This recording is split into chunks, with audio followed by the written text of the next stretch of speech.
संस्कृती संवर्धन प्रतिष्ठान नागपूरच्या वतीने मी सौ आरती देव, विभाग संयोजिका, आपल्या सर्वांचं या कार्यक्रमात हार्दिक स्वागत करते। आज 5 सप्टेंबर शिक्षक दिन। माझ्या सर्व शिक्षक बंधू भगिनींना शिक्षक दिनाच्या हार्दिक शुभेच्छा। समाज परिवर्तन दोन तऱ्हेने होत असतं किंवा समाज परिवर्तन घडवून आणण्यासाठी दोन तऱ्हेचे प्रयत्न होत असतात। एक म्हणजे वर्तमान स्थितीतील समाजामध्ये परिवर्तन घडवून आणणं आणि दुसरं म्हणजे भावी येणारा जो समाज आहे त्या समाजाचं मन वेगळ्या तऱ्हेने घडवण्याचा प्रयत्न। आणि हे भावी समाजाला घडवण्याचं काम जर कोणी करत असेल तर तो म्हणजे शिक्षक। त्यामुळे सर्व शिक्षकांना आजच्या शिक्षक दिनाच्या हार्दिक शुभेच्छा। या शिक्षकांसोबतच असं भावी समाजामध्ये परिवर्तन घडवून आणण्याचं काम कोणी करत असेल तर त्या शिक्षकांसोबत खारीचा वाटा संस्कृती संवर्धन प्रतिष्ठानचाही आहेच आहे। आणि या प्रयत्नाचाच एक भाग म्हणजे आपण या कोविड-19च्या प्रादुर्भावाच्या काळामध्ये घेतलेली ही कथा वाचन स्पर्धा। या कथा वाचन स्पर्धेचा आज पारितोषिक वितरण समारंभ। या समारंभाचा रीतसर उद्घाटन करण्यासाठी, दीप प्रज्वलन करण्यासाठी मी आमंत्रित करते नागपूर विभाग अध्यक्ष श्री प्रकाश पुसदकर, नागपूर विभाग सहसंयोजिका सौ क्षिप्रा श्रीगिरीवार, नागपूर जिल्हा अध्यक्ष आणि या स्पर्धेचे आयोजक श्री अभिजित बोरीकर आणि नागपूर जिल्हा कार्यकारिणीचे सदस्य श्री सुनील श्रीगिरीवार यांना।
सर्व मान्यवरांचे खूप खूप आभार।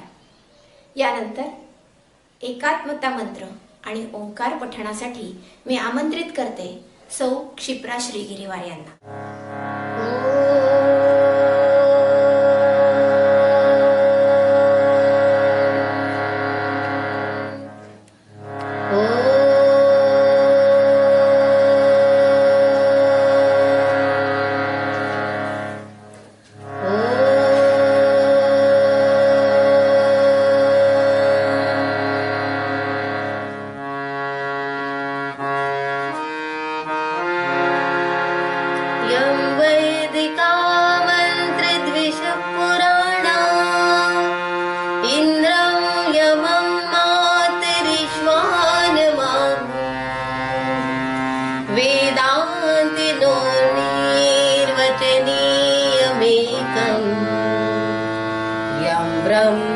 शब्देन विनिर्दिशन्ति शैवायमीशं शिव इत्यवोचन् यं वैष्णवा विष्णुरिति स्तुवन्ति बुद्धस्तथाहम् इति बौद्धजैना सत्श्री अकालेति च शिखसन्ता शास्तेति केचित् प्रकृतिकुमारः स्वामीति मातेति पितेति भक्त्या यं प्रार्थयन्ते जगदीशतारम् स एक एवं प्रभुरद्वितीयः. धन्यवाद क्षिप्रताई. आणि पुन्हा एकदा तुम्हालाच विनंती करेन की आपल्या नागपूर विभाग संस्कृती संवर्धन प्रतिष्ठानचं ध्येयगीत निर्माण होके पावन युग में हम चरित्र निर्माण न भुले आपण सादर करावं. आणि तुमच्या सोबतच वैद्या इंद्रायणी श्रीगिरीवार आणि अभिजित बोरीकर यांनाही विनंती करीन की त्यांनी तुम्हाला साथ करावी.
चित्राताई, इंद्रायणी आणि अभिजित, तुम्हा तिघांनाही खूप खूप धन्यवाद. यानंतर या कार्यक्रमाचं प्रास्ताविक करण्यासाठी, या स्पर्धेविषयी काही माहिती आपल्यापर्यंत पोहोचवण्यासाठी मी आमंत्रित करते या स्पर्धेचे आयोजक श्री अभिजित बोरीकर यांना. संस्कृती संवर्धन प्रतिष्ठान मार्फत आयोजित राज्यस्तरीय कथावाचन स्पर्धेच्या या पारितोषिक वितरण समारंभात खास मुंबईहून उपस्थित असलेले कार्यक्रमाचे अध्यक्ष माननीय श्री प्रकाशजी वाड, मुंबई बाहेरील सर्व जिल्ह्यांचे पालक माननीय श्री रमेशजी विवरेकर, नागपूर जिल्ह्याचे मार्गदर्शक माननीय श्री अरविंदजी पुरेटीवार, स्पर्धेचे सन्माननीय परीक्षक श्री विनयजी मोडक, सर्व स्पर्धक आणि त्यांचे कुटुंबीय, तसेच नागपूरचे सर्व पदाधिकारी आणि कार्यकर्ते, या सर्वांचं मी मनपूर्वक स्वागत करतो.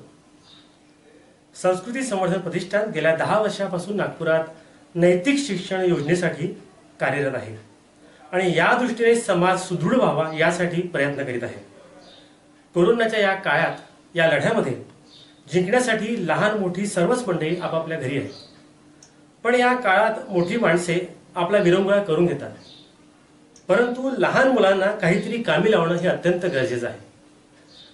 साहजिकच घरी आई बाबा म्हणतात, शाळा बंद झाली आणि बच्चे कंपन्यांनी सगळ्या घरी उच्छाद मांडला. अशा या सृजनशील बुद्धिमत्तेला कुठेतरी चालना देणं अत्यंत गरजेचं होतं आणि म्हणून घरी असलेल्या या बालमनाला संस्कारित करण्यासाठी या कथावाचन स्पर्धेचं आयोजन करण्यात आलं. एखादी कथा म्हणजे बुद्धीला मिळालेलं खाद्य होय. कथा म्हटली की त्याच्यासोबत ती गोष्ट एक विचार घेऊन येते. तो सद्विचार गोष्टीच्या माध्यमातून मुलांच्या मनांमध्ये आणि त्यांच्या भावविश्वापर्यंत पोहोचवण्याच्या उद्देशाने या स्पर्धेचे आयोजन करण्यात आले. कथा गोष्ट हे फक्त माध्यम आहे. एक चांगला विचार त्या मुलांपर्यंत पोहोचवण्याचा हा एक प्रयत्न. कथा देशभक्तीपर असो, ऐतिहासिक असो की धार्मिक असो, पण त्यातून मिळणारे मूल्य हे जास्त महत्त्वाचं. कथावाचन स्पर्धेची तयारी करत असताना त्याची पहिली पायरी म्हणजे कथेची निवड, हा त्याचा पहिला टप्पा. आता एक गोष्ट वाचून निवड करता येत नाही. स्पर्धकाला जवळपास 4 ते 5 गोष्टी यासाठी वाचाव्या लागल्या. आता ह्या 4-5 गोष्टी वाचल्यानंतर त्यातून त्याला एक गोष्ट निवडायची होती. या सगळ्या प्रक्रियेचा एक फायदा असा झाला की या उपक्रमाच्या मार्फत आपण वाचन संस्कृतीला पुढे नेऊ शकलो. आणि याहून एक आनंदाची बाब, आणि ती म्हणजे त्यांच्या कुटुंबियांचा सुसंवाद. या एका कथा वाचन स्पर्धेमध्ये मुलांच्या सोबत त्यांचे आई वडील देखील या प्रक्रियेमध्ये सहभागी झाले. त्यांच्याकडे त्यांच्या पूर्वजांपासून आलेल्या मौखिक स्वरूपातील गोष्टी त्यांनी नवीन पिढीपर्यंत पोहोचवल्या आणि यामुळे अनावधानाने का होईना पण सर्व पालकांनी संस्कृती संवर्धन करण्याच्या कार्यात आपली एक संविधा अर्पण केली असे म्हणायला काही हरकत नाही. संस्कृती संवर्धन प्रतिष्ठान याच ध्येयाला पुढे ठेवून आपल्या कार्याला गती देत असते. मुलांच्या मनावर योग्य संस्कार व्हावे, त्यांच्या जीवनाला योग्य वळण मिळावं या ध्येयाने प्रेरित असलेले हे संस्कृती संवर्धन प्रतिष्ठान सतत मुलांच्या सर्वांगीण विकासासाठी प्रयत्नशील असते. अन्न मिळाले नाही तर माणूस मरतो, पण संस्कार मिळाले नाही तर माणुसकी मरते. या उक्तीप्रमाणे घराघरातील बालकांपर्यंत संस्काराचे बीजारोपण करण्यासाठी संस्कृती संवर्धन प्रतिष्ठान धडपडत असते.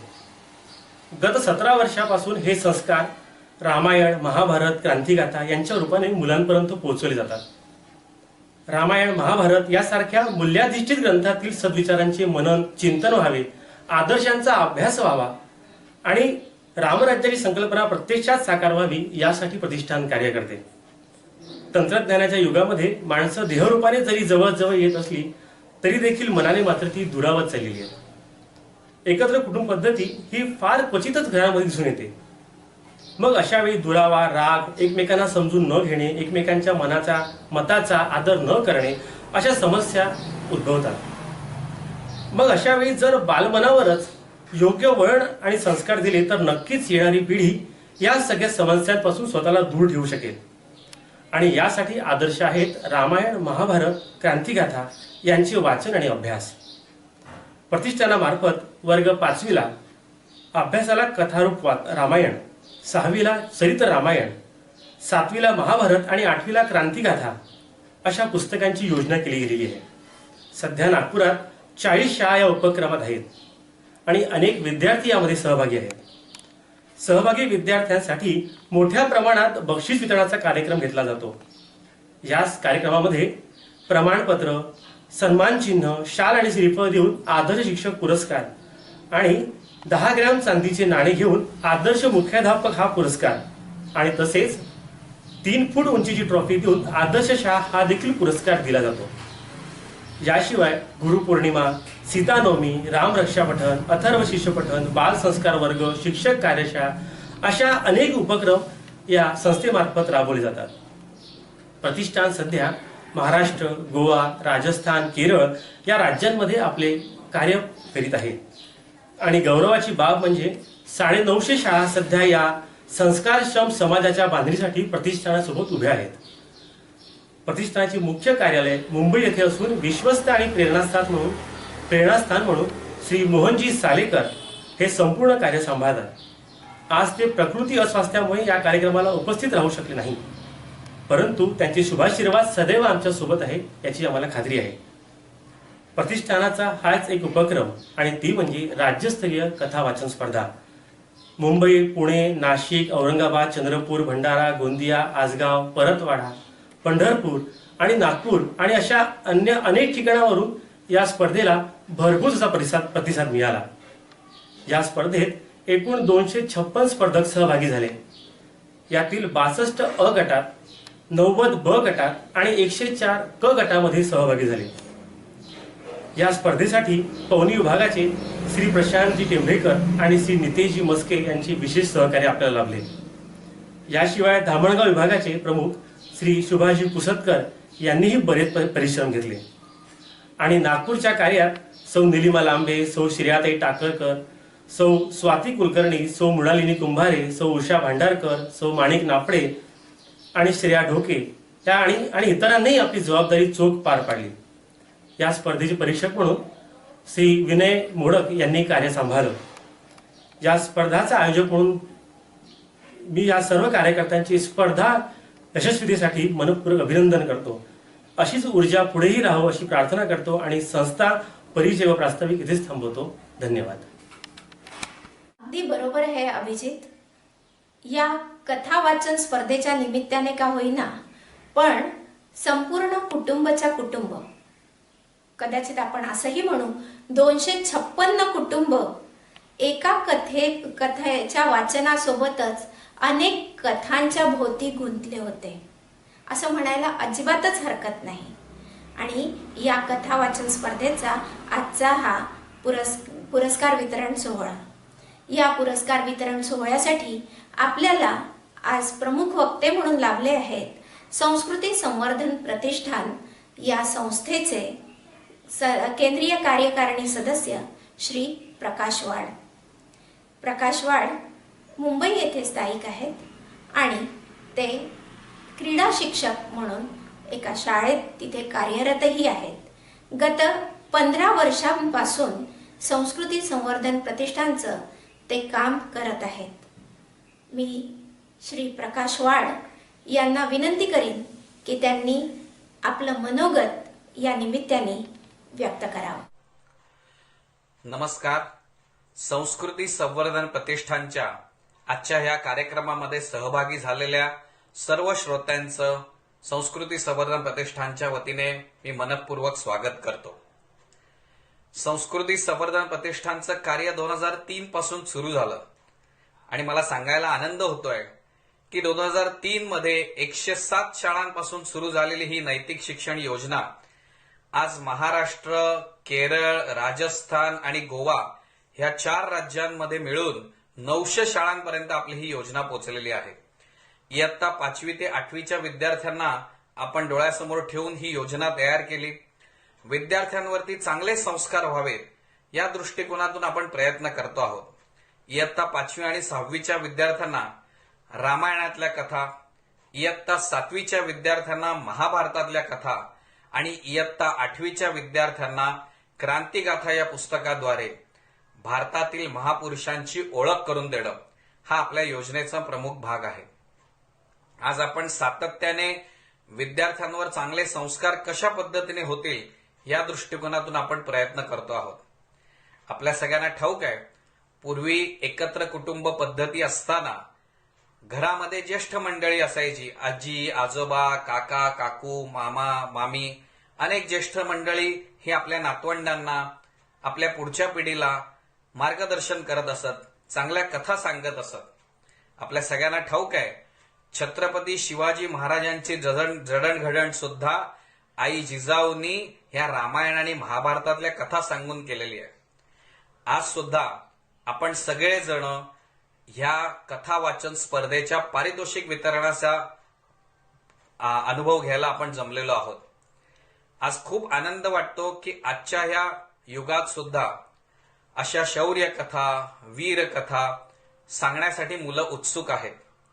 आपल्या सगळ्यांना माहिती आहे, आज टेक्नॉलॉजीचा आधार घेऊन आपल्याला प्रत्येक गोष्ट सहजपणे आज उपलब्ध होऊ शकते. परंतु आज असं असताना सुद्धा मला अजूनही आठवत आहे की माझ्या आजीने सांगितलेल्या एखाद्या गोष्टीचा प्रभाव हा आजही माझ्या आयुष्यावर आहे. कारण आजीने सांगितलेली ती गोष्ट आजही माझ्या मनामध्ये अजूनही तशीच जिवंत आहे. आज कितीही मला टेक्नॉलॉजीचा आधार घेऊन विविध कथा जरी पाहता आल्या तरी आजीने सांगितलेल्या गोष्टीचा संस्कार हा वेगळाच होता. आणि खूप अजूनही आठवण झाली की बरं वाटतं. त्यावेळेस आपल्या घरातली ज्येष्ठ मंडळी जेव्हा कथा सांगायची तेव्हा माझ्या डोळ्यासमोर चित्र उभं राहायचं. आज त्याच कथांच्या माध्यमातून आपण विद्यार्थ्यांवर चांगले संस्कार करण्याचा प्रयत्न करतो आहोत. मराठी, हिंदी, गुजराती आणि इंग्रजी या 4 भाषांमधून आपण ही योजना राबवत आहोत. आज या कथांच्या माध्यमातून विद्यार्थ्यांसमोर चांगल्या गोष्टी आणण्याचा प्रयत्न आपण केलेला आहे. इयत्ता 5वी आणि 6वीच्या विद्यार्थ्यांना आपण रामायणातल्या चांगल्या गोष्टी, चांगले प्रसंग आणि त्याच्या आधारे आपण काय शिकू शकतो हे आपण त्यांच्यासमोर मांडण्याचा प्रयत्न केलेला आहे. आज अनेक शिक्षक आपल्या या योजनेमध्ये सहभागी आहेत, निस्वार्थपणे काम करत आहेत. या सर्व शिक्षकांना आजच्या शिक्षक दिनाच्या सुद्धा हार्दिक शुभेच्छा. आज शिक्षक समाज घडवण्यामध्ये त्यांचं अविभाज्य अंग आहे, अतिशय महत्वाची भूमिका ते बजावत आहेत. आणि आज ह्या शिक्षकांच्या माध्यमातून अनेक विद्यार्थ्यांपर्यंत ह्या आपण कथा पोहोचवण्यामध्ये यशस्वी झालेलो आहोत. काही ठिकाणी आपले स्वतःचे कार्यकर्ते सुद्धा निस्वार्थपणे सेवा देत आहेत. अनेक शाळांमध्ये प्रतिष्ठानचे कार्यकर्ते हे सेवाभावी वृत्तीने जाऊन विद्यार्थ्यांना या कथा सांगत आहेत. रामायणातल्या कथा झाल्यानंतर 7वीमध्ये विद्यार्थी गेल्यानंतर महाभारतातल्या चांगल्या गोष्टींचा प्रभाव त्यांच्यावर पडला पाहिजे, त्या दृष्टिकोनातून चांगले प्रसंग आपण या पुस्तकाच्या माध्यमातून विद्यार्थ्यांसमोर आणलेले आहेत. आणि इयत्ता 8वीच्या विद्यार्थ्यांना आपण क्रांतिगाथा या पुस्तकाच्या माध्यमातून आपल्या देशातील महापुरुषांची ओळख करून आपण देत आहोत. चांगले संस्कार देणं आणि त्यांच्या मनामध्ये राष्ट्रभक्तीची भावना जागृत करणं. आज आपण सर्वदूर पाहतो आहोत, आज मुलांचे आदर्श बदलत चाललेले आहेत. आज एखाद्या राष्ट्रभक्ताचं नाव घेतलं किंवा एखाद्या राष्ट्रभक्ताने ज्याने देशासाठी बलिदान दिलंय अशा राष्ट्रभक्ताचं नाव घेतल्यानंतर सुद्धा अनेकदा आपल्या तरुण पिढीला त्यांच्या डोळ्यासमोर प्रश्नचिन्ह दिसतं की ह्यांचं नाव कधी ऐकलंय का. आणि अतिशय खेदाने हे सांगावं असं वाटतं की अशी संख्या आज तरुणांमध्ये खूप मोठी आहे. चित्रपट सृष्टीतल्या एखाद्या हिरोला आपला आदर्श मानून जीवन जगणारी तरुण पिढीतली संख्या खूप मोठी आहे. त्यांचा आदर्श डोळ्यासमोर ठेवून जगणारी पिढी आपल्याला घडवायची आहे. शिक्षणाला आपला विरोध नाही, परंतु त्या शिक्षणाला संस्काराची जोड देण्याची आवश्यकता आहे. कारण केवळ शिक्षण असेल तर आज आपण पाहतो आहोत आपल्या आजूबाजूला अशा अनेक घटना घडत आहेत की सुशिक्षित लोक सुद्धा परिस्थिती अभावी आज अनेक चुकीच्या मार्गाला जाताना आपल्याला दिसत आहेत. आज गुन्हेगारीच्या जगतात सुद्धा अनेक सुशिक्षित मंडळी गेलेली दिसत आहेत. कुठेतरी नैतिकतेचं अधःपतन होताना दिसतंय आणि हे आपल्याला कुठेतरी थांबवायचं आहे. भारताला पुन्हा एकदा आपल्याला विश्वगुरू करायचं आहे आणि पुन्हा एकदा आपल्याला गतवैभव आपल्या देशाला प्राप्त करून द्यायचं आहे. पण हे करून देताना आपल्या सगळ्यांची भूमिका ही खूप मोलाची ठरणार आहे. ह्याच्यासाठी आपण प्रत्येकाने काही ना काहीतरी प्रयत्न करण्याची आवश्यकता आहे. आज या कथा आपण अधिकाधिक मुलांपर्यंत पोहोचवू शकतो का? आज आपण 900 शाळांपर्यंत आहोत, परंतु आपली अशी इच्छा आहे की रामायण, महाभारत या क्रांतिकारकांच्या कथा या सर्व दूर भारतामध्ये प्रत्येक कानाकोपऱ्यात पोहोचल्या पाहिजेत. शेवटी ह्याच्यातून आपल्याला येणाऱ्या काळात एक आदर्शवत भावी पिढी बनवायची आहे. सळसळत्या रक्ताचे परंतु राष्ट्रभक्तीची भावना त्यांच्या नसानसात भिनलेली असेल अशी आपल्याला सुसंस्कारित तरुण पिढी घडवायची आहे. आणि हे सगळं कार्य आपल्या सगळ्यांच्या मदतीने शक्य होणार आहे. आज आपल्या कथांचा आधार घेऊन रामायण, महाभारतातल्या कथांवर आधारित परीक्षा ऑनलाईन पद्धतीने अमेरिका आणि इंग्लंडमध्ये आजही होत आहेत. आज आपल्या पुस्तकांचा आधार घेऊन इस्रायल सारखा स्वाभिमानी देश आपल्या हिब्रू भाषेमध्ये त्याचं भाषांतर करून आपल्या तिथल्या लहान मुलांना या कथांच्याद्वारे संस्कार करण्याचे प्रयत्न करत आहे.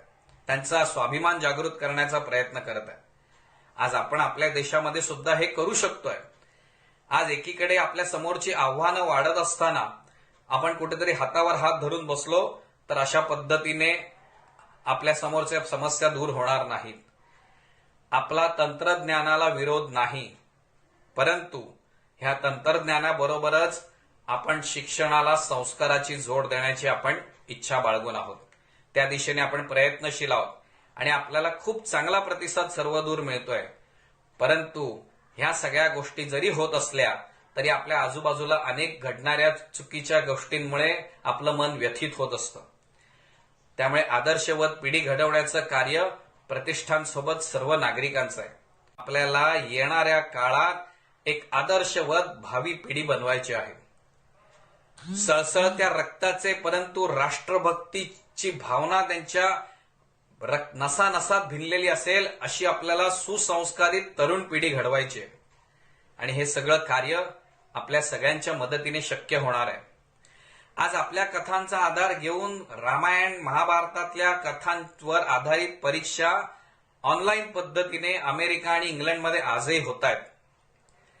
आज आपल्या पुस्तकांचा आधार घेऊन इस्रायल सारखा स्वाभिमानी देश आपल्या हिब्रू भाषेमध्ये त्याचं भाषांतर करून आपल्या तिथल्या लहान मुलांना या कथांच्याद्वारे संस्कार करण्याचे प्रयत्न करत आहे.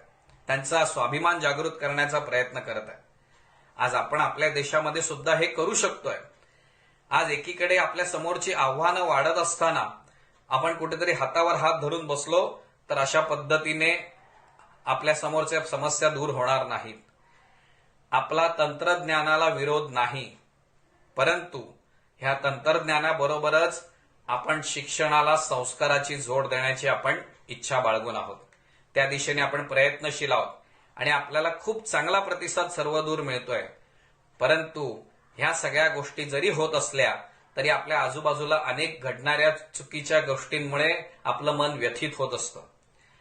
त्यामुळे आदर्शवत पिढी घडवण्याचं कार्य प्रतिष्ठानसोबत सर्व नागरिकांचं आहे. मी आपल्या सगळ्यांना नम्र विनंती करेन की या संस्कृती संवर्धन प्रतिष्ठानच्या कार्यात आपण तनमन धनपूर्वक आपलं योगदान द्यावं. आणि मला पूर्ण विश्वास आहे की नजीकच्या काळामध्ये आपण याची देही याची डोळा आपण स्वतः या गोष्टींचा अनुभव घेऊ की एक वैभव संपन्न देश घडत असताना आज प्रतिष्ठानच्या कार्यकर्त्यांचं सुद्धा याच्यामध्ये खूप मोठं योगदान राहिलेलं आहे. ही आपल्याला समाधानाची बाब राहील. आजच्या या शिक्षक दिनाच्या शुभेच्छा देताना मला सर्व शिक्षकांना सुद्धा नम्र विनंती करावीशी वाटते की आपण आपल्या विद्यार्थ्यांना पुस्तकातलं शिक्षण देत असताना त्यांच्या मनामध्ये संस्काराची भावना, राष्ट्रभक्तीची भावना ही जागृत केलीच पाहिजे. केवळ आपल्याला आयुष्यामध्ये पैसे कमवायचे हे उद्दिष्ट न ठेवता एक आदर्श नागरिक म्हणून मला कसं जगता येईल, या देशासाठी मला काय करता येईल, ही कुठेतरी भावना आपण त्यांच्या मनामध्ये रुजवली पाहिजे. तर मला असं वाटतं आपल्या सगळ्यांच्या स्वप्नातला भारत लवकरच घडेल हा आशावाद व्यक्त करतो. पुन्हा एकदा आपल्या सगळ्यांना शुभेच्छा. संस्कृती संवर्धन प्रतिष्ठानच्या कार्यात आपण आपलं योगदान द्यावं हीच आपल्या चरणी प्रार्थना. धन्यवाद. धन्यवाद प्रकाशजी. तुम्ही म्हटल्याप्रमाणे निश्चितच सर्व शिक्षक, केवळ शिक्षकच नव्हे तर इथे उपस्थित सर्व पालकही आपल्या या कार्यात तन मन धनाने सहभागी होतील याची खात्रीच वाटते. ही खात्री वाटण्याचं एक कारण बघा, आपण ही स्पर्धा नागपूर विभाग किंवा विदर्भापुरती मर्यादित म्हणून सुरू केली आणि पुढे असं लक्षात यायला लागलं की विदर्भापुरती ही मर्यादित न राहता आपल्याला कथा वाचनाचे ऑडिओज थेट मराठवाडा काय कोकणापासूनही यायला लागले आहेत. या स्पर्धेत महाराष्ट्रभरातल्या निरनिराळ्या जिल्ह्यातून आपल्याला प्रतिसाद मिळाला. त्यामुळे उत्तरोत्तर आपल्या संस्थेच्या कार्यात अधिकाधिक आपल्याला सर्व शिक्षक आणि पालकांचा सहभाग मिळत जाईल याची खात्री वाटायला लागली आहे. आता या कथा वाचन स्पर्धेचे जे परीक्षक आहेत श्री विनय यशवंत मोडक यांना मी आमंत्रित करते. पण त्यांना आमंत्रित करण्यापूर्वी त्यांचा अल्पसा परिचय मी आपल्याला करून देते. श्री विनय यशवंत मोडक हे धरमपेठ पॉलिटेक्निक येथे कार्यरत आहेत. नाटक, गायन, काव्यरचना, कथाकथन यात त्यांची विशेष अभिरुची आहे. काव्यरचनेकरिता अटल बिहारी वाजपेयी स्वरचित काव्य स्पर्धेत त्यांनी प्रथम पुरस्कार पटकावला आहे. वेगवेगळ्या काव्य स्पर्धांमधून त्यांनी आपला सहभाग आणि नोंदवला आहे आणि पुरस्कारही प्राप्त केले आहे.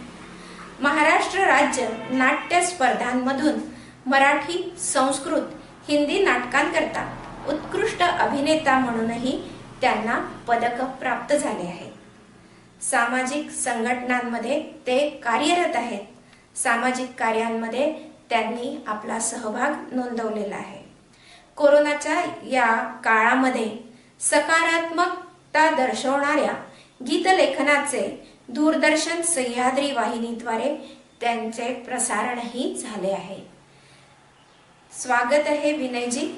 आणि मी आता आपल्याला विनंती करीन की या एकूणच स्पर्धेविषयी आपले मनोगत आपण व्यक्त करावे आणि त्यानंतर या स्पर्धेचा निकालही आपण जाहीर करावा. आजच्या आपल्या कार्यक्रमाचे अध्यक्ष माननीय श्री प्रकाशजी वाड, माननीय श्री रमेशजी विवरेकर, संस्कृती संवर्धन प्रतिष्ठान नागपूरचे सगळे माननीय पदाधिकारी, कार्यकर्ते आणि या राज्यस्तरीय कथा वाचन स्पर्धेचे संयोजक, आयोजक आणि माझ्या प्रिय बालमित्र मैत्रिणींनो, सर्वप्रथम तुम्हा सगळ्यांचं खूप खूप खूप अभिनंदन. या राज्यस्तरीय स्पर्धेमध्ये एकूण 256 स्पर्धकांनी सहभाग घेतला होता. मग त्याच्यामध्ये अगदी आपल्या नागपूर पासून, गोंदिया पासून ते अगदी मुंबई पर्यंत, म्हणजे मुंबई, पुणे, जालना, औरंगाबाद, नाशिक, धामणगाव, अकोला, अमरावती, नागपूर आणि अन्य विविध भागातून स्पर्धक सहभागी झाले होते. या सगळ्या स्पर्धकांबरोबर या स्पर्धकांचे जे पालक आहे ना, त्यांचे सुद्धा मी अगदी मनापासून धन्यवाद व्यक्त करतो. वाचन संस्कृती वाढावी म्हणून लहानपणापासूनच संस्कार व्हायला हवेत. 3 गटात झालेल्या या स्पर्धेमध्ये सहभागी सगळ्या स्पर्धकांचं खरंच मनापासून कौतुक करावं असं वाटतं. संस्कृती संवर्धन प्रतिष्ठान नागपूरनं याचं आयोजन केलं म्हणून त्यांचंही खूप खूप धन्यवाद. मित्रांनो, वाचन करता आलं पाहिजे. वाचायचं म्हणजे काय करायचं? पुस्तक घ्यायचं आणि सरळ वाचत सुटायचं असं असतं का?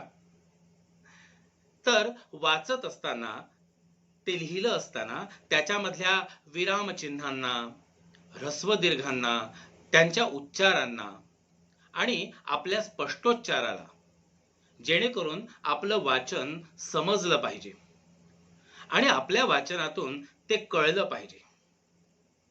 आणि जर विराम चिन्हांना नीट वाचलं नाही तर मात्र अर्थाचा अनर्थ होऊ शकतो. त्यामुळे भाषा बिघडते आणि मग त्या वाचनामध्ये, त्या लेखनामध्ये नेमकं काय आशय आहे तो कळत नाही. आपण वेगवेगळ्या गटांमधून अगदी ऐतिहासिक, धार्मिक, देशभक्तीपर कथांचं वाचन केलं. काहींनी तर त्यात खूप वेगवेगळे प्रयोगही केले. त्यामुळे काय झालं की त्यांचं सादरीकरण अगदी सुरेख झालं. गट अ म्हणजे पहिली ते चौथी या वर्ग वयोगटातील एकाने तर चक्क संस्कृत मधलं वाचन केलं आणि अगदी स्पष्टपणे. गट क म्हणजे 8वी 9वी 10वी या गटाच्या वाचनाचं परीक्षण करताना मात्र फारच अवघड झालं. सगळीच्या सगळीच उत्कृष्ट वाचक मंडळी त्यात होती. बालमित्रांनो, आपलं वाचन असंच चालू राहू द्या, यात खंड पडू देऊ नका. चरित्र वाचन करा, प्रवास वर्णन करा, प्रवास वर्णनांचं वाचन करा, पक्षी मित्र, प्राणी मित्र यांचे अनुभव वाचा. खर तर स्पर्धा म्हटली की क्रमांक द्यावा लागतो. मग कोणीतरी पहिला, कोणीतरी दुसरा. खर तर हे असे क्रमांक आपण प्रेरणेसाठी देत असतो. त्यामुळे होतं काय की आपल्यामधलीच स्पर्धा वाढते आणि त्यामुळे आपलं उत्कृष्ट वाचनाला आपल्याला प्रोत्साहन मिळतं.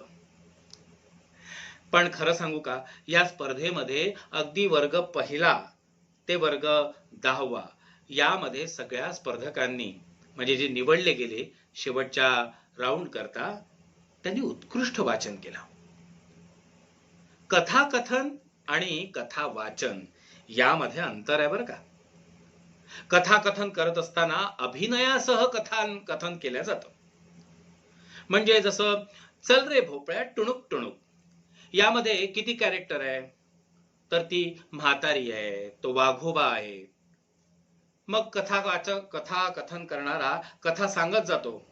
मग ती म्हातारी कशी जाते, वातावरण कसं होतं, मग तो वाघोबा दिसल्यावर तिची अवस्था काय झाली, मग तो वाघोबा कसा म्हणाला, त्याला म्हातारीने कसं उत्तर दिलं. अशा पद्धतीने वेगवेगळ्या पद्धतीने मनोरंजनात्मक अभिनय करत करत आपण कथाकथन करत असतो. ते अभिनयासह कथन केलं जातं. पण वाचन करत असताना अभिनय न करता केवळ आपल्या वाचनामधून त्या सगळ्या घटना, ती परिस्थिती, ते पात्र यांचं अस्तित्व दाखवायचं असतं. आपण कुठल्याही स्पर्धेत सहभागी होत असताना आपण त्या स्पर्धेच्या नियमांचं नीट अभ्यास केला पाहिजे. म्हणजे त्या स्पर्धेमध्ये सहभागी होण्याकरता नेमका किती वेळ दिलेला आहे, त्या स्पर्धेचा नेमका विषय काय, असं वगैरे वगैरे. म्हणजे जसं आपल्याला जर 5 मिनिटं दिली असतील तर मग आपला परिचय आपण किती वेळात संपवला पाहिजे. खरं तर याही स्पर्धेमध्ये सगळ्या स्पर्धकांनी आपला परिचय देणं सुरुवातीला आवश्यक होतं. पण बरेच स्पर्धकांनी आपलं नाव, आपलं गाव, आपली शाळा, आपलं वय, आपला वर्ग हे सांगितलंच नाही. हे मात्र आपण अगदी स्पष्टपणे आणि सावकाश सांगितलं पाहिजे. आणि मग प्रत्यक्ष कथाकथन किंवा मग वाचनाला किती वेळ उरेल याचा आपण आधी सराव केला पाहिजे. आणि ह्या सरावासकट जर आपण आपलं वाचनाचं सादरीकरण केलं असतं तर ते उत्तमच झालं असतं. अशा पद्धतीने पूर्वतयारीने आपण स्पर्धेमध्ये सहभागी व्हायला हवं. आपला हा कार्यक्रम आपली पालक मंडळी पण बघत असतीलच. या सगळ्या पालकांना मला खरंच मनापासून धन्यवाद द्यायचे आहेत. कारण त्यांनी केलेल्या सहकार्यामुळेच आणि प्रोत्साहनामुळेच तर आपली ही सगळी बालमित्र या स्पर्धेमध्ये सहभागी होऊ शकली. पालकांनो, एक करूया, आपल्या पाल्यांना आता वाचनाची सवय लावूया. त्यांच्याकडून धार्मिक ग्रंथांमधील प्रसंगांचं, चरित्राचं, ऐतिहासिक प्रसंगांचं वाचन तयार करून ठेवावं लागेल. आणि मग आपल्याकडे एखादा छोटा समारंभ जर असला किंवा कधी कधी तर आवर्जून त्याकरता मित्रमंडळी, नातेवाईकांना बोलावून आपल्याच घरी एखादा छोटेखानी कार्यक्रम करून आपल्या या पाल्यांना, या बच्चे मंडळींना वाचन करण्यास किंवा कथाकथनाचं सादरीकरण करण्यास लावायला हवं. त्यामुळे त्यांच्यामधला आत्मविश्वास वाढेल आणि वाचनाचा किंवा कथाकथनाचा नित्य सराव सुद्धा होईल. मित्रांनो, आपल्या वाचनामध्ये सुभाषित, श्लोक, अभंग यांचा वापर असला पाहिजे. त्याचे अर्थ आपण समजून घेतले पाहिजे. त्यातील वेगवेगळ्या शब्दांचा, वाक्यांचा अर्थ आणि त्याला समानार्थी शब्द अजून काय असतील याचा आपण शोध घेतला पाहिजे. त्यामुळे काय होईल की आपली भाषा समृद्ध होईल. आणि एकदा का आपली भाषा समृद्ध झाली की मग आपले विचार सुद्धा समृद्ध होतील. आपल्या दैनंदिन जीवनामध्ये त्याचा आपल्याला खूप उपयोग होईल. अगदी शालेय अभ्यासात सुद्धा आपल्याला त्याचा खूप फायदा होईल. आपली राष्ट्रभाषा हिंदी, आपली मातृभाषा आणि इतर एखादी भारतीय भाषा शिकण्याचा आपण अभ्यास केला पाहिजे, प्रयत्न केला पाहिजे. म्हणजे भारतीय भाषांमध्ये आपल्या देवनागरी म्हणजे मराठी किंवा हिंदी याच्याशी जवळपास समांतर असलेल्या बंगाली, पंजाबी, गुजराती या भाषांना सुद्धा शिकण्याचा आपण प्रयत्न केला पाहिजे. याचबरोबर दक्षिण भारतीय म्हणजे ज्या थोड्या समजायला, बोलायला कठीण असतील अशा भाषा जसं कन्नड, तेलुगू, तमिळ इत्यादी याही भाषांना शिकण्याचा, त्यातील काही शब्दांचा, काही वाक्यांचा, काही वाक्प्रचारांचा तो अभ्यास करून, तो समजून घेऊन त्याचा वापर सुद्धा करायला आपण हरकत नाही बरं. आणि आपल्या सगळ्या भारतीय भाषांची जननी म्हणजे आपल्या भाषांची आई असलेली संस्कृत भाषा ही सुद्धा आपण शिकली पाहिजे, त्याचा आपण अभ्यास केला पाहिजे. त्याचा निरंतर वापर करण्याचा आपण प्रयत्न केला पाहिजे. मित्रांनो, यामुळे आपल्याला पुढील जीवनामध्ये खूप खूप फायदा होणार आहे.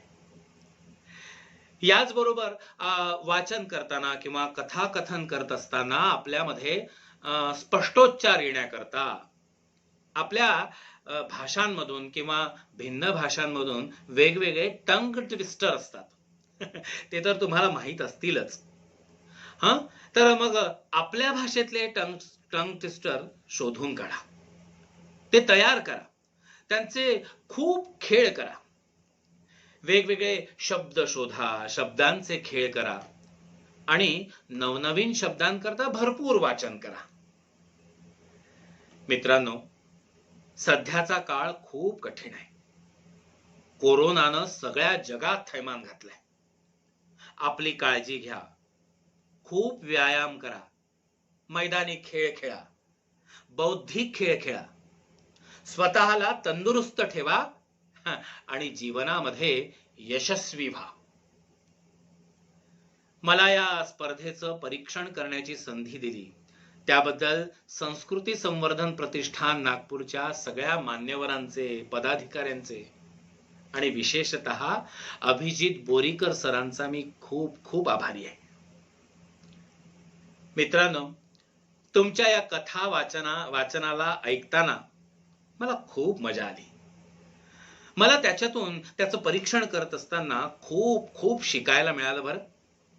आणि म्हणूनच तुम्हा सगळ्या स्पर्धकांचे सुद्धा मी मनापासून आभार व्यक्त करतो. सगळेजण आनंदी राहा, स्वस्थ राहा. बालमित्रांनो, आपल्या या राज्यस्तरीय कथा वाचन स्पर्धेसाठी ज्या स्पर्धकांनी सहभाग घेतला या सगळ्यांचं कौतुक तर आहेच. संस्कृती संवर्धन प्रतिष्ठान नागपूरच्या वतीनं ही राज्यस्तरीय स्पर्धा आयोजित करण्यात आली. आता या स्पर्धेचे निकाल मी इथून जाहीर करतो. पण स्पर्धकांचं आणि विजेत्यांचं, सहभागी स्पर्धकांचं आणि विजेत्यांचं मी मनापासून अभिनंदन करतो आणि त्यांचं आभार सुद्धा व्यक्त करतो.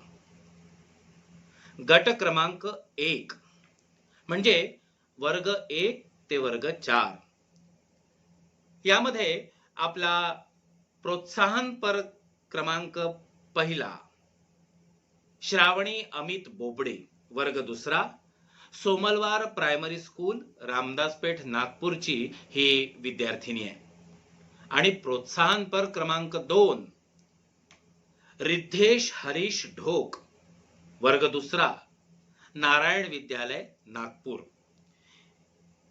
क्रमांक 3 गट क्रमांक अ, तृतीय क्रमांक आर्यमान निलेश डोरले, वर्ग दुसरा, माउंट फोर्ड स्कूल, नागपूर. द्वितीय क्रमांक जातोय कुमारी शांभवी प्रसन्न देशमुख, वर्ग चौथा, RS मुंडले इंग्लिश स्कूलची ही विद्यार्थिनी. आणि प्रथम क्रमांक गट क्रमांक अ, आत्मिका परेश मुरकुटे, वर्ग चौथा, नवयुग प्राथमिक शाळा, नागपूर. आता गट क्रमांक 2 म्हणजे वर्ग 5 ते 7 या वर्गातल्या स्पर्धकांसाठीचा हा निकाल. गट क्रमांक ब, प्रोत्साहनपर क्रमांक 1 तनुश्री वैभव कुलकर्णी, वर्ग 6वा, कुर्वेज न्यू मॉडेल पब्लिक स्कूल, नागपूरची विद्यार्थिनी. प्रोत्साहन क्रमांक 2 भार्गवी तुषार जोशी, वर्ग क्रमांक 7, पंडित बच्छराज व्यास विद्यालय, नागपूरची ही विद्यार्थिनी. गट क्रमांक ब याच्यामधला तृतीय पुरस्कार जातोय गौतमी सखाराम आजगावकर, वर्ग 5 ची ही विद्यार्थिनी, ओमकार विद्यालय, औरंगाबाद या शाळेची ही विद्यार्थिनी आहे, तृतीय क्रमांक. गट क्रमांक ब द्वितीय क्रमांक श्लोक चंद्रकांत हर्षे, नागपूर, याला द्वितीय क्रमांक लाभला आहे. तर गट क्रमांक ब याच्यामधला प्रथम क्रमांक मिळाला आहे आर्यन आनंद लोणकर, वर्ग 5, ओमकार विद्यालय, औरंगाबादचा हा विद्यार्थी. या सगळ्या स्पर्धकांचं मनापासून अभिनंदन.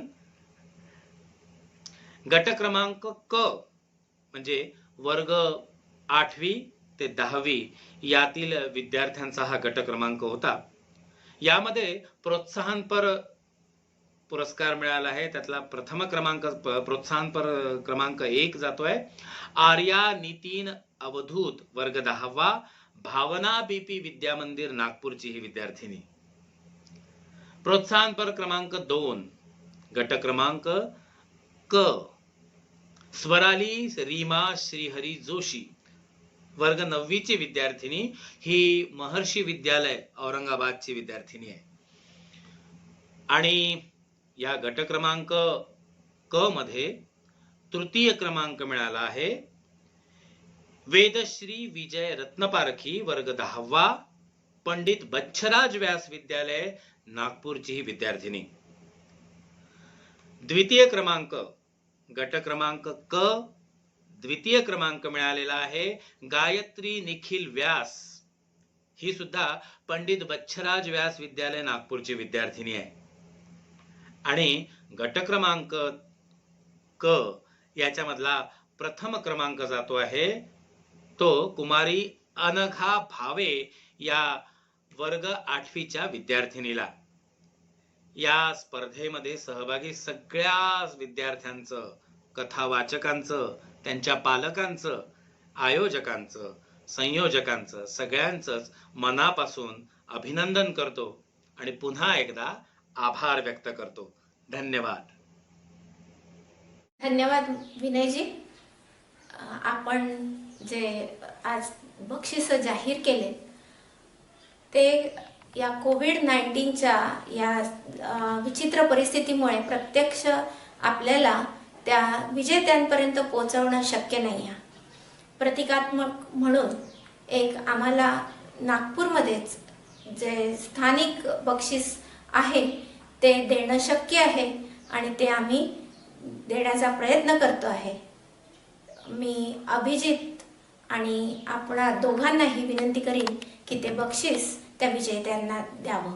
संस्कृती संवर्धन प्रतिष्ठान नागपूरच्या वतीने आयोजित राज्यस्तरीय कथाकथन स्पर्धेमध्ये आज अ गटामधून कुमारी शांभवी प्रसन्न देशमुख हिचा द्वितीय क्रमांक आलेला आहे.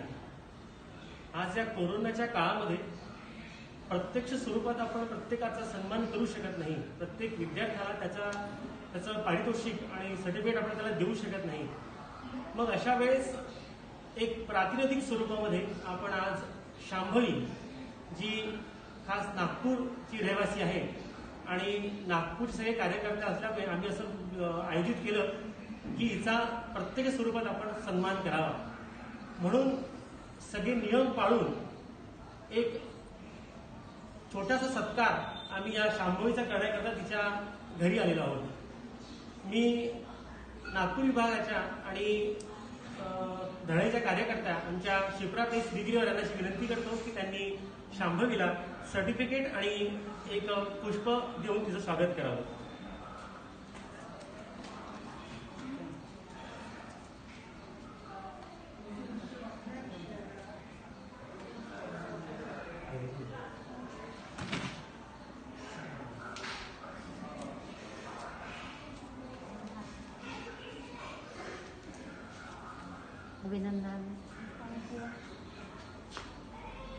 यापूर्वीच सांगितल्याप्रमाणे या स्पर्धेसाठी संपूर्ण महाराष्ट्रभरातून वर्ग 1 ते 10वीच्या विद्यार्थ्यांमधून एकूण 256 ऑडिओज आपल्यापर्यंत पोहोचले होते आणि या संपूर्ण ऑडिओजला आपण 3 गटांमध्ये विभागलं होतं. प्राथमिक, माध्यमिक आणि हायस्कूल अशा 3 विभागांमधून आपण जास्तीत जास्त बक्षिसं देण्याचा प्रयत्न केला आहे. बक्षिसं या मुलांना उत्तेजन म्हणून आपण देत आहोत. प्रथम, द्वितीय, तृतीय आणि 2 बक्षिसं हे उत्तेजनार्थ असे प्रत्येकच विभागातून आपण दिले आहे. या बक्षिसातून सर्व विद्यार्थ्यांनी प्रेरणा घ्यावी आणि पुन्हा नव्या जोमाने कामाला लागावं हीच त्यामागची एक भावना आहे, हे लक्षात घ्या. ज्यांना बक्षिसं मिळाले नाही त्यांनी एवढ्या एका अपयशामुळे, अपयश नाही म्हणणार मी त्याला, जे बक्षिसं मिळाले नाही तात्पुरतं का होईना, आपल्यापेक्षा काकणभर कुणीतरी सरस ठरलं, पण म्हणून त्यांनी उदास होऊ नये. त्यांनी नव्या जोमाने कामाला लागावं. विनयजींनी आपल्याला मार्गदर्शन केलंच आहे. कथा वाचन कसं करावं, कथा कथन कसं करावं, हे दोन्ही वेगवेगळे प्रांत आहेत. आपण त्यातून काहीतरी शिकावं आणि पुन्हा एकदा नव्या जोमाने कामाला लागावं. पुन्हा जेव्हा केव्हा अशा संधी येतील त्यात सहभागी व्हावं, हेच त्यातून अपेक्षित आहे. विनयजी, आपले खूप खूप धन्यवाद. यानंतर या कार्यक्रमाचा शेवटचा टप्पा आणि तो म्हणजे आभार प्रदर्शनाचा. आणि या कार्यक्रमासाठी मी आमंत्रित करते नागपूर विभाग अध्यक्ष श्री प्रकाश पुसटकर यांना. संस्कृती संवर्धन प्रतिष्ठान मुंबई शाखा नागपूर यांच्यातर्फे कथाकथन स्पर्धा आयोजित करण्यात आली. या स्पर्धेमध्ये 3 गट पाडण्यात आले. अ गटामध्ये वर्ग 1 ते 4, ब गटामध्ये वर्ग 5 ते 7, क गटामध्ये वर्ग 8 ते 10 असे गट पाडण्यात आले. त्यांना वेळेचं बंधन देण्यात आलं. अ गटासाठी 3 ते 5 मिनिट आणि ब आणि क गटासाठी 5 ते 7 मिनिट. विषय होता त्यांच्यासाठी ऐतिहासिक, धार्मिक आणि देशभक्तीपर. त्याच्यानंतर त्यांचं जे माध्यम होतं, एकतर त्यांनी मराठीत पाठवावं किंवा हिंदीमध्ये पाठवावं. आमच्या या स्पर्धेमध्ये जवळपास विदर्भ आणि विदर्भाच्या बाहेर या पुष्कळांनी चांगला प्रतिसाद दिला आणि ही आमची जी स्पर्धा आहे यशस्वी करण्यामध्ये खूप मोठा त्यांचा वाटा होता पालकांचा. या स्पर्धेसाठी मार्गदर्शन करण्यासाठी मुंबईचे केंद्रीय कार्यक्रम समितीचे सदस्य आदरणीय प्रकाशजी वाड हे उपस्थित आहेत. त्यांनी मार्गदर्शन केलं, याबद्दल मी त्यांचे आभार मानतो. त्याचप्रमाणे आमचे नागपूर विभागाचे पालक आदरणीय बिवरेकर काका हे उपस्थित होते, त्यांचे मी आभार मानतो. त्याचप्रमाणे आमच्या नागपूर विभागाचे मार्गदर्शक आदरणीय अरविंदजी पोर्डीवार हे उपस्थित होते, यांचं आम्हाला सक्रिय मार्गदर्शन मिळतं, त्यांचे मी आभार मानतो. त्याचप्रमाणे या स्पर्धेमध्ये ज्या ज्या पालकांनी प्रत्यक्ष अप्रत्यक्ष भाग घेऊन आपल्या पाल्यांना तयार केलं त्याबद्दल मी त्या सगळ्या पालकांचे आभार मानतो. या स्पर्धेचं मूल्यांकन करण्याचं काम श्री विनयजी मोडक यांनी उत्स्फूर्तपणे केलं. काही आढावेढा घेतला नाही त्यांनी आणि ते जे काम होतं ते त्यांनी यशस्वीपणे पार पाडलं, याबद्दल मी त्यांचे आभार मानतो. त्याचप्रमाणे एवढी मोठी स्पर्धा आयोजित करण्यामध्ये आमच्या काही कार्यकर्त्यांचा सिंहाचा वाटा आहे, त्यांचे आभार मानतो. काही कार्यकर्त्यांनी ज्याला खारीचा वाटा म्हणतो तो उचललेला आहे. आमचा आदर्श हा प्रभू रामचंद्र आहे. प्रभू रामचंद्रांनी सुद्धा खारीचं सुद्धा कौतुक केलेलं आहे, तिच्या पाठीवरून हात फिरवला, तिचं कौतुक केलं, त्यांचे मी आभार मानतो. त्याचप्रमाणे आमचे जे कार्यकर्ते आहेत, या कार्यकर्त्यांना जास्तीत जास्त वेळ मिळावा म्हणून त्यांच्या परिवारांनी त्यांचे असलेले कामं स्वतःहून केलेले आहेत आणि आमच्या कार्यकर्त्यांना वेळ दिलेला आहे. त्यामुळे माझ्या सगळ्या कार्यकर्त्यांच्या परिवाराचे मी आभार मानतो. अनावधानाने कोणाचं नाव राहिलं असेल तर त्यांचे आभार मानतो आणि मी माझ्या शब्दाला विराम देतो. धन्यवाद. आभार प्रदर्शनही झालं आहे. आपण या कार्यक्रमाच्या अगदी शेवटच्या टप्प्यात आहोत. या कार्यक्रमातून परत जाण्या अगोदर मी आपल्याला सांगू इच्छिते की हा कार्यक्रम आपल्यापर्यंत पोहोचवला आहे ओमेगा क्रिएशन्सने. त्या ओमेगा क्रिएशन्सचेही मी मनपूर्वक आभार मानते. यानंतर वैद्या इंद्रायणी श्रीगिरीवार यांना मी शांती मंत्रासाठी आमंत्रित करते आणि या शांती मंत्रानेच कार्यक्रमाची सांगता होईल. धन्यवाद.